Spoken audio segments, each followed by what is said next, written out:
अर्जुन जी ने श्री भगवान से प्रश्न किया कि मैं चाहता नहीं हूं कि पाप हो, फिर भी ना चाहने पर यह पाप कौन करवा देता है? मानो ये हमारा सबका प्रश्न है। अथ केन प्रयुक्तोयम पापम चरति पुरुषः अनिच्छन्नपि वार्ष्णेयो बलादिव नियोजितः। तो अर्जुन ने कहा, महाराज इच्छा नहीं है कि हम पाप करें, पर हमसे पाप हो जाता है। ये अर्जुन जी का प्रश्न नहीं, ये तो भगवान कृपा करके अर्जुन जी के हृदय से प्रश्न करवा रहे हमारे लिए। जैसे कई लोग प्रश्न करना तो नहीं चाहता पर पाप हो जाता है, पाप करते हैं। चाहते नहीं पर पुनः पता नहीं, ऐसा लगता है कि कोई हमारे ऊपर सवार हो गया और हमसे करवा लिया। अथ केन प्रयुक्तोयम पापम चरति पुरुषः अनिच्छन्नपि वार्ष्णे बलादिव नियोजितः। हे वार्ष्णे, ना चाहता हुआ ये मनुष्य जबरदस्ती जैसे कोई पाप करा लेता है। ये कौन है जो पाप आचरण करा लेता है? बहुत समझने का विषय है। जो थोड़ा विचारवान पुरुष है, पाप से डरना चाहिए, ये बहुत कष्टप्रद होता है। वो पाप नहीं करना चाहते, अनिच्छिन्न, उनकी इच्छा नहीं कि हमसे कोई ऐसा पाप बने, पर पाप कर्म कर बैठते। ये है कौन जो पाप करा देता है? इच्छा तो नहीं है ना। लोग कहते हैं मेरी इच्छा नहीं थी, फिर पाप कैसे हो गया? तो हम मानते हैं कि आप विचारशील हैं, पाप नहीं करना चाहते, पर भीतर जो पाप कराने की इच्छा है उसको तुमने देखा? क्या है पाप? भोग भोग करके सुखी होने की इच्छा। भोग भोग करके सुखी होने की इच्छा, इसको तुमने नहीं देखा? यही पाप कराती है। भोगों में सुख है, ये जो तुम्हारे अंदर बैठा हुआ यही पाप करा रहा है। नहीं, दुख वाला भला आचरण करके दिखाओ कि इसका परिणाम जो है वर्तमान में भी दुखद और भविष्य में भी दुखद, आप बिल्कुल कदम नहीं रखेंगे। आपकी सुख बुद्धि होती है। अभी हम छीना झपटी करके चोरी कर ली चैन की, मोबाइल की, 10-20 हजार मिल जाएंगे, उससे अच्छा भोग होगा। चोरी, हिंसा, व्यभिचार, जुआ, जो भी निषिद्ध कार्य होते हैं, अंदर से सुख की लालसा होती है। अनिच्छिन्न केवल उसका यह कहने का है कि वैसे मेरी पाप करने की तो इच्छा नहीं थी, लेकिन भोग सुख की इच्छा ही पाप का मूल है। बलादिव नियोजितः। अर्जुन जी कह रहे हैं, फिर ये बलात् मुझसे कौन पाप करवा लेता है? मेरी इच्छा तो पाप करने की नहीं। ये संसार में सुख है, भोगों में सुख है, अंदर जिसके ये बैठा है वो पाप किए बिना रह नहीं सकता। जैसे दुर्योधन भगवान को कह रहा है कि जानामि धर्मम न च मे प्रवृत्तिर, जानाम्य धर्मम न च मे निवृत्ति, केनापि देवेन हृदय स्थितेन यथा नियुक्तोस्मि तथा करोमि। केशव, मैं धर्म को जानता हूं पर उसमें मेरी प्रवृत्ति नहीं है। मैं अधर्म को भी जानता हूं पर उससे मेरी निवृत्ति नहीं है। ऐसा लगता है कोई देवता मेरे हृदय में बैठकर करवा रहा है, क्योंकि मैं धर्म जानता हूं। वो देवता है सांसारिक सुख भोग की प्रबल इच्छा, और कोई देवता नहीं। दुर्योधन ने जिसे देवता कहा यही काम है, यही भोग इच्छा है। मनुष्य विचार पूर्वक जब तक इस भोग इच्छा का त्याग नहीं करेगा तो वो नहीं चाहता कि पाप हो, पर उससे बलात् पाप होंगे भोग इच्छा से। इस भोग में सुख है। केन प्रयुक्तोयम पापम चरति अनिच्छ। कौन है जो इच्छा ना होने पर भी जबरदस्ती पाप करा रहा है? श्री भगवान कह रहे, काम एष क्रोध एष रजो गुण समुद्भवः महासनो महापाप्मा विद्धेनमिहि वैरिणम। अर्जुन, ये रजोगुण से उत्पन्न हुआ काम, यही पाप का मुख्य कारण है। भोगों में सुख है, काम। अब देखो आज की हमारी समाज की धारा किधर बहती जा रही।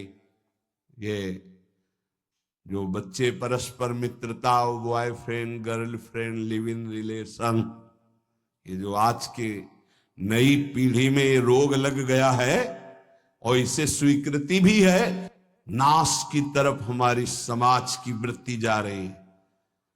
जहां संयम, जितेंद्रियता, ब्रह्मचर्य, परम पवित्र शरीर, फिर पाणि ग्रहण और आदि आदि आदि, वहां कोई धर्म शास्त्र का भय नहीं, कोई गुरुजनों का भय नहीं, कोई भगवान का भय नहीं।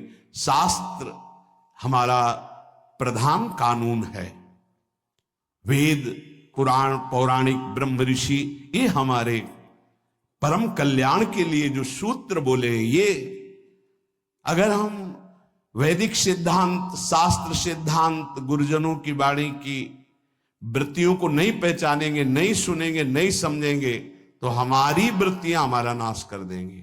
कौन है जो ये पाप करा रहा है? तो भगवान कह रहे हैं रजोगुण से उत्पन्न हुआ ये काम, ये काम ही पाप का मुख्य कारण है।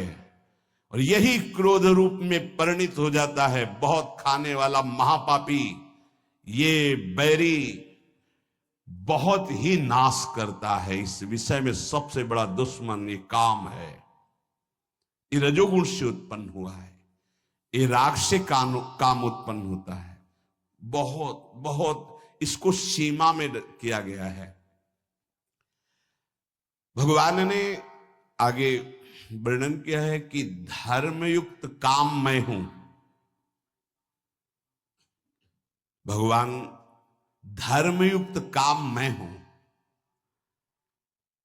पाणिग्रहण संस्कार करके घर गृहस्थी में संतानोत्पत्ति के लिए जो चेष्टा है, काम चेष्टा, वो धर्म में बांधकर निर्विकार होने के लिए, उसे बेविचारी बनाने के लिए नहीं है कि एक सीमा में बंद करके एक ऐसे शास्त्रीय पद्धति के अनुसार चलने से निष्कामता आ जाए। किसी धर्मपूर्वक एक को स्वीकार करके जब, तो घृणा हो जाएगी। आप देख लेना, ये जब से मोबाइल आया और इसकी दूषण वृत्तियों को स्वीकार किए, तो हमारी नई पीढ़ी बहुत हानि को प्राप्त हो गई। जो नए सिद्धांत अन्य जनों के आए, अन्य प्रांतों के देशों के, वो बहुत हानिकारक हो गए।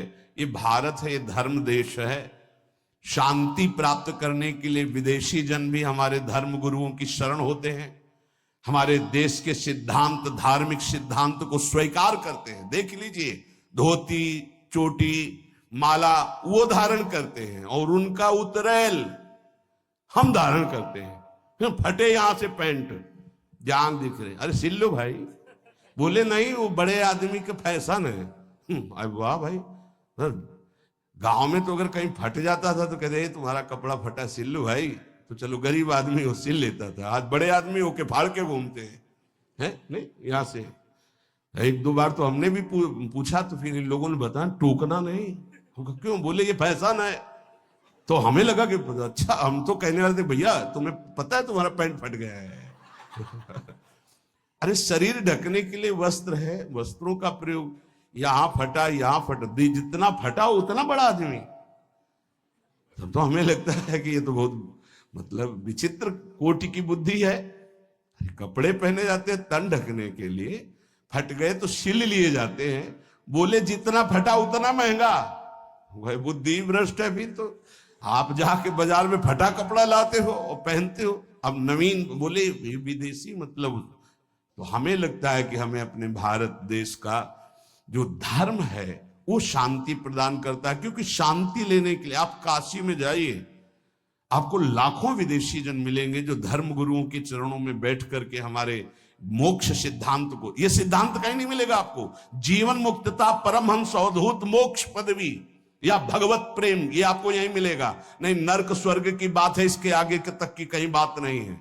अगर मोक्ष पदवी, जीवन मुक्तता, तो ये यहां की बात है। ये काम बचपन से जहां थोड़ी चेतना जागृत हुई तो ये राक्षस सवार हो जाता है बुद्धि में। अब भय धर्मशास्त्रों का, गुरुजनों का, समाज का, तो इस राक्षसी प्रवृत्ति को शासन में रखा जाता था। अब वो भय नहीं रह गया। हम कहते अगर मित्रता करो तो आजीवन निर्वाह कर ले जाओ। उस मित्रता को चलो भाई, भगवान जैसा युग धर्म के अनुसार तो कम से कम एक का जीवन स्वीकार किया तो आजीवन उसी को स्वीकार करे रहो। ये कामेश क्रोधेश रजोगुण समुद्भवा, रजोगुण से उद्भव प्रकट होने वाला ये राग, ये काम ही महान पापी है जो क्रोध रूप में परिवर्तित होकर के नाना प्रकार के हिंसा द्वेष प्रकट कर देता है। ये काम क्रोध में परिणित होता है। ये काम महापापी कभी ना अघाने वाला, इस विषय में तुम इसको महान दुश्मन जानो। ये कभी तृप्त नहीं हो सकता, चाहे सैकड़ों शरीरों को भोग लो, चाहे लाखों शरीरों को भोग लो, ये पाप के सिवा कुछ नहीं करवा सकता। ये केवल वासना बढ़ती रहती है। वासना अब की बार, शायद अब की बार, इस अवस्था में नहीं, इस शरीर में, इस शरीर में नहीं, इस भागता घूमता है। अनंत काल हो गए हमको भटकते भटकते।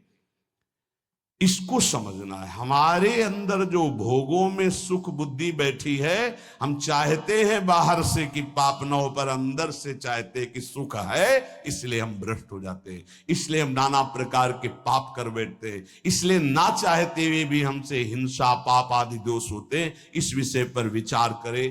कोई भी पाप करने वाला भगवत मार्ग का चिंतन अनुसरण करने की सामर्थ्य खो देता है।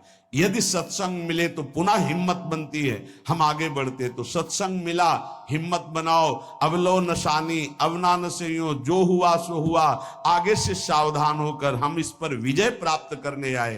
देखो, जैसे कोई हार गया तो घृणा बुद्धि से नहीं देखना चाहिए। साधक है, युद्ध है,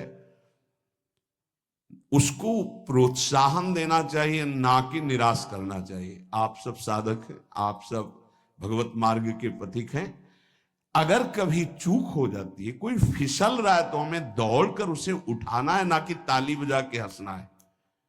ये बहुत बड़ा शत्रु है। किसी को कभी भी चूक हो जाने पर फिसल सकता है। हमको रोकना है, हाथ पकड़ना है, गले से लगाना है, दुलार करना है, उसको आगे बढ़ाना है, ना कि ऐसा। एक बार किसी महापुरुष के समीप किसी का ऐसा, तो उन्होंने कहा आज के बाद उसका आसन हमारे पास लगेगा। तो उन्होंने कहा स्वामी जी ये तो बड़ी निंदा की बात होगी, ऐसा ऐसा ऐसा। उन्होंने कहा नहीं, वो निंदा हम सहेंगे, लेकिन इसको अब हम टूटने नहीं देंगे। वो रो पड़ा साधक और कहने लगा स्वामी जी ऐसा प्यार तो हमें जीवन में कहीं नहीं मिला। बोले इससे भी अधिक मिलेगा। जहां दंड मिलना चाहिए वहां जब प्यार, तो वो साधक इतना अच्छा तपस्वी और जितेंद्री बना कि कुछ काल में जब हम ब्रह्मावर्त बिठूर में थे, तब वो जब मिले, अपनी घटना बताई, तो महापुरुषों के चरणों की जय हो। जो अगर उसी समय वो उसको कह देते जाओ मैं त्यागता हूं, तो साधक टूट जाता, बिखर जाता, क्योंकि अब उसको लगता अब क्या सब गया। लेकिन जब महापुरुष संभाल लिए और उन्होंने कहा, तो फिर उसको लगा कि मैं नीच तो हूं, पर जब गुरुदेव ने संभाल लिया तो अब ऐसा उत्तम महात्मा। और वो गंगा जी की सीढ़ी पर बैठ के जब बता रहे थे, तभी लगा कि महापुरुषों में कितनी सामर्थ्य होती है, कितना दुलार होता है। इसलिए आपस में एक दूसरे को फिसलने से बचाना है। कोई फिसल रहा है तो मजबूत हाथ से हाथ मिलाना है और उसे घसीट के निकालना है। एक भी टोली में कोई बिखर न पावे, एक भी हमारे कोई टोली का दूसरा पक्ष ले न जा पावे। काम क्रोध लोभ मोह मद मत्सर, आप बहुत सामर्थ्यशाली हो, आप उसकी रक्षा करना, आप उसके भावों को सजाना, आगे बढ़ाना। प्रभु एक बार जो आपका शरणागत हो गया, सुनते हैं कि उसका नाश नहीं होता, नामे भक्ता प्रणश्यति। इतना भी सुना है कि अगर झूठा खेले तो साचा होए। झूठे से कोई कह दे कि हे कृष्ण मैं आपका, तो आप सच्ची मान लेते हो, इतने करुणामय हो। प्रभु आप संभालना। हम जीवन में ये ध्यान रखें कि वास्तविक कोई भी साधक या कोई भी परमार्थ का पथिक पाप नहीं करना चाहता, पर अंदर एक इच्छा है जो पाप कराती है, जिसका नाम है भोग वासना, काम वासना। भगवान उसको कह रहे ये नित्य बैरी है, जल्दी मरने वाला नहीं है। इसलिए हम जब स्वयं बलवान नहीं होते तो बल का आश्रय लेते। मेरे बल सी वृंदावन रानी, हमने महारानी जी का आश्रय लिया है, गुरुदेव का आश्रय लिया है। हमारी चूक, हमारी गलतियां वो क्षमा करेंगे, हमें आगे बढ़ाएंगे। हम खूब नाम जप करें, कभी निरुत्साहित ना हो। हर स्थिति में हम भगवत प्राप्ति कर सकते हैं। आखिरी श्वास तक हम लड़ेंगे इन विकारों से, और प्रियालाल हमारा लड़ना देख करके वो राजी हो जाएंगे, हमें प्राप्त हो जाएंगे। पक्का विश्वास करो, विश्वास करो। यद्यपि भक्त अनन्य जो विषय इंद्रियन बस होए, कर्मठ कोटि जितेंद्रियन तेषम लह न कोई। यद्यपि वो विषयी है, पर उसने श्यामाजू का अनन्य आश्रय ले लिया। उसकी समानता करोड़ों जितेंद्री, करोड़ों कर्मकांडी संयमी नहीं कर सकते। इसलिए हम बाजी जीत गए। नागरी दास ई जन्म जितायो, बलिहारी बलिहारी।